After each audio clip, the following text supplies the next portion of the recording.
صحابہ کرام میں مکہ میں ایک شخص تھے حضرت ابو بصیر رضی اللہ تعالیٰ عنہ، بڑی عمر کے تھے، 60-62 سال ان کی عمر تھی، لیکن بڑے تنو من، طاقتور اور تگڑے جوان تھے، طاقتور اور جنگجو آدمی تھے۔ یہ مکہ سے بھاگ کر مدینہ آ گئے۔ 6 ماہ سے کم و بیش کچھ عرصہ ہوا تھا اس کو حدیبیہ کا معاہدہ ہوا ہے۔ یہ مکہ سے بھاگ کر مدینہ آ گئے، اور ان کے پیچھے پیچھے 2 مشرک بھی یہ آئے۔ انہوں نے مسجد نبوی میں آ کر کہا یا رسول اللہ میں مکہ سے بھاگ کر مدینہ آیا ہوں، وہاں سے ہجرت کر کے کفار کے مظالم سے تنگ ہو گئے۔ حضور نے فرمایا ابو بصیر آپ کو پتہ ہے کہ ہم نے کفار کے ساتھ معاہدہ کیا اور ہمیں آپ کو واپس کرنا پڑے گا، تو آپ کو مسلمانوں کو اس امتحان میں ڈالنا ہی نہیں چاہیے تھا۔ اور یہی ابھی بات ہو رہی تھی کہ وہ 2 مشرک بھی پہنچ گئے پیچھے اور آ کے کہا کہ آپ کا معاہدہ ہے، آپ انہیں ہمارے حوالے کریں، ہم لے کے جائیں گے۔ حضور نے ان کو فرمایا کہ تم چلے جاؤ، اللہ تعالیٰ ان قریب تمہارے لیے کچھ آسانی کا راستہ نکال دیں گے، تم مکہ واپس چلے جاؤ ان کے ساتھ۔ جب یہ جانے لگے تو حضور نے صحابہ کرام کی طرف منہ کیا اور فرمایا کہ ابو بصیر بہت زبردست جنگ بھڑکانے والا آدمی، اگر یہ کچھ سوچے۔ بس یہ ایک اشارہ ان کے کان تک پہنچ گیا۔ حضرت ابو بصیر رضی اللہ تعالیٰ عنہ جب مکہ کی مدینہ کی حدود سے نکلے تو انہوں نے ان کافروں میں سے جو 2 آئے ہوئے تھے، ایک کی تلوار چھینی اور دونوں کو قتل کر دیا، اور وہاں سے بھاگ کے جدہ میں یہ جو ساحل سمندر ہے یہاں پر جا کر مقیم ہو گئے، چھپ گئے وہاں پر۔ اور وہاں سے کسی آتے جاتے قافلے میں کوئی جاننے والا شخص تھا، کیونکہ یہ مشرکین مکہ کے تجارتی قافلوں کا راستہ تھا ملک شام آنے جانے کا، یہاں سے آتے جاتے رہتے تھے، تو کسی کے ذریعے مکہ میں جو مسلمان پھنسے ہوئے تھے ان کو پیغام بھجوایا کہ مدینہ تو ہجرت کر کے جا نہیں سکتے، جو شخص مکہ سے بھاگنے کی قوت رکھتا ہو یہاں میرے پاس آ جائے، میرے ذہن میں ایک تدبیر ہے، ہم مشرکین مکہ کو تنگ کرتے ہیں، نقصان پہنچاتے ہیں۔ تو چند دنوں میں ان کے پاس 60 افراد جمع ہو گئے، 60 افراد، ان میں جوان بھی تھے، بوڑھے بھی، یہ لوگ سب لوگ جمع ہو گئے۔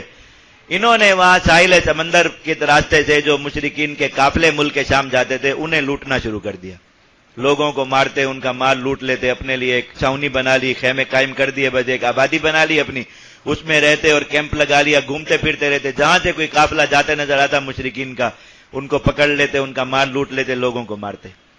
تو مشرکین کا ایک وفد مدینہ آیا حضور کی خدمت میں اور آ کر کہا کہ یہ آپ ان مسلمانوں کو سمجھائیں، انہوں نے ہمارا تجارت کا راستہ بند کر دیا، اور آپ کو پتہ ہے کہ اہل مکہ کی ساری معیشت کا دار و مدار تجارت پر ہے، وہاں تو کوئی زراعت بھی نہیں ہوتی، کیا کھائیں گے پیئیں گے اگر تجارت ہماری نہ ہوئی تو، اور تجارت کا ہمارا یہی راستہ ہے، آپ ان مسلمانوں کو سمجھائیں، واپس بلائیں۔ حضور نے فرمایا بھائی ہمارا تمہارے ساتھ یہ معاہدہ تھا کہ جو مسلمان بھاگ کر ہماری طرف آئے گا ہم واپس کریں گے، یہ معاہدہ نہیں تھا کہ کوئی مسلمان تمہیں مارے گا یا کچھ کرے گا تمہارے مظالم سے تنگ آگے تو ہم اسے روکیں گے بھی۔ تم نے انہیں اتنا ستایا، تنگ کیا، تم انہیں امن سے ہجرت کرنے دیتے، ان کے راستے بند نہ کرتے، ان پر مظالم نہ کرتے، وہ تمہارے ساتھ یہ نہ کرتے، تم نے خود انہیں ستایا، اب تم جانو اور وہ جانے، ہم نہیں کہیں گے، ہماری حدود سے وہ باہر ہے، ہمارا ان کے ساتھ کوئی، وہ ہماری ریاست میں ہوتے، ہمارے حکومت اور ہمارے جو زیر سلطنت علاقہ اس میں ہوتے تو ہم ضرور انہیں سمجھاتے، وہ باہر ہیں، تم جانو اور وہ جانے۔ تو انہوں نے جب دیکھا کہ یہ کام نہیں ہو رہا ادھر، تو انہوں نے پھر ابو بصیر رضی اللہ تعالیٰ کی طرف وفد بھیجا، ان سے بات کی، انہوں نے کہا کہ تم ہمیں مکہ جانے مدینہ جانے سے تم نے روکا ہے، اس کے علاوہ دنیا میں ہماری اور کوئی جگہ نہیں، پھر ہم یہی کریں گے اور کیا کریں۔ تو یہ مشرکین خود وہ معاہدے کی دستاویز حرم سے انہوں نے اٹھائی، بیت اللہ سے لے کر آئے اور حضور کو آ کر کہا کہ ہم اپنی رضا سے یہ شرط ختم کرتے ہیں کہ کوئی مسلمان مدینہ مکہ سے ہجرت کر کے ہم اسے نہیں روکیں گے۔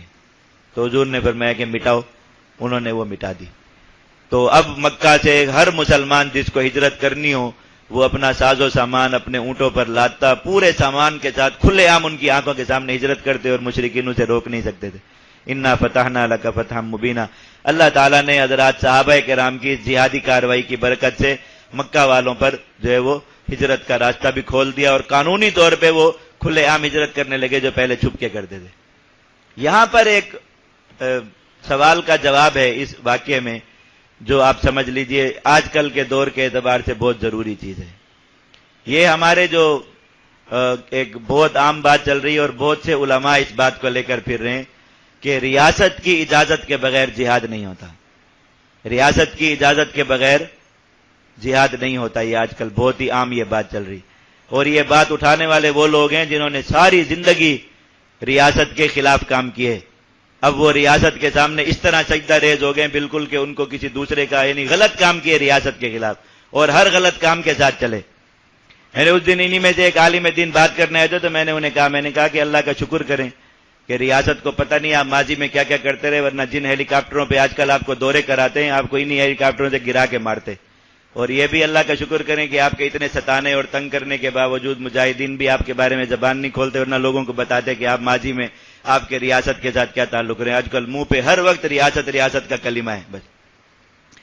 وہ یہ بات سمجھ لیجئے، یہ جب یہ لکھا گیا تھا یہ فتویٰ، تو ایک بہت بڑے عالم دین ہیں آج کل پاکستان کے مفتیوں میں، ان کا بڑا نام ہے. ہمارے جو ہے وہ ساتھ سے پڑھتے تھے، کچھ سال ہم سے آگے تھے پڑھائی میں. میں نے انہیں یہ حضرت ابو بصیر رضی اللہ تعالیٰ والا واقعہ بھیجا تھا اسی بات پر. میں نے کہا کہ آپ نے یہ فتویٰ لکھا ہے، آپ کے بھی دستخط ہیں، تو آپ کے ساتھ چونکہ ایک بے تکلفی کا تعلق ہے، اس لیے پوچھ رہا ہوں کہ آپ اس واقعے کو کس زمرے میں رکھیں گے کہ اگر ریاست کی اجازت کے بغیر جہاد نہیں ہوتا. آپ کی ریاستیں اتنی مقدس ہیں، وہ اللہ کے نبی صلی اللہ علیہ وسلم کی ریاست تھی، ریاست مدینہ، اور یہ جہاد اس کی اجازت کے بغیر ہو رہا تھا. یہ جو حضرت بصیر رضی اللہ تعالیٰ عنہ کی کارروائی تھی، اس لیے کہ اس ریاست کی اجازت کے بغیر، اس ریاست کی اجازت سے ہو ہی نہیں سکتا تھا. اگر حضور اجازت دیتے تو یہ بدعہدی ہوتی یا نہ ہوتی؟ حضور سے بدعہدی ہو سکتی ہے؟ تو معلوم ہوا کہ بالکل حضور کی جو ہے وہ حکم کے بغیر ہو رہا تھا. اور آپ، میں نے کہا یہ فتویٰ لکھا کہ ریاست کے حکم، یا تو آپ یہ کہیں کہ نعوذ باللہ حضور نے بدعہدی کی، کہ ادھر یہ معاہدہ لکھا ہوا تھا کہ ہم جو ہے نہ جہاد کریں گے، نہ جہاد میں کسی کی کا حکم کریں گے، نہ کسی کی مدد کریں گے تمہارے خلاف، اور دوسری طرف جو ہے وہ اپنے حکم سے جہاد بھی کرا رہے تھے. میں نے کہا یا تو یہ لکھیں اس میں کہ نبی کریم صلی اللہ علیہ وسلم نے عہد توڑا، نعوذ باللہ من ذالک، یہ ممکن نہیں، یا پھر اپنے فتوے پر رجوع کریں. تو انہوں نے مجھے کہا کہ ہاں یہ تو ہے، اور میں اب تو یہ ہو چکا، تو چلو ہم اس پہ غور کریں گے. یہ بات کی، لیکن کچھ ہوا نہیں یہ بات.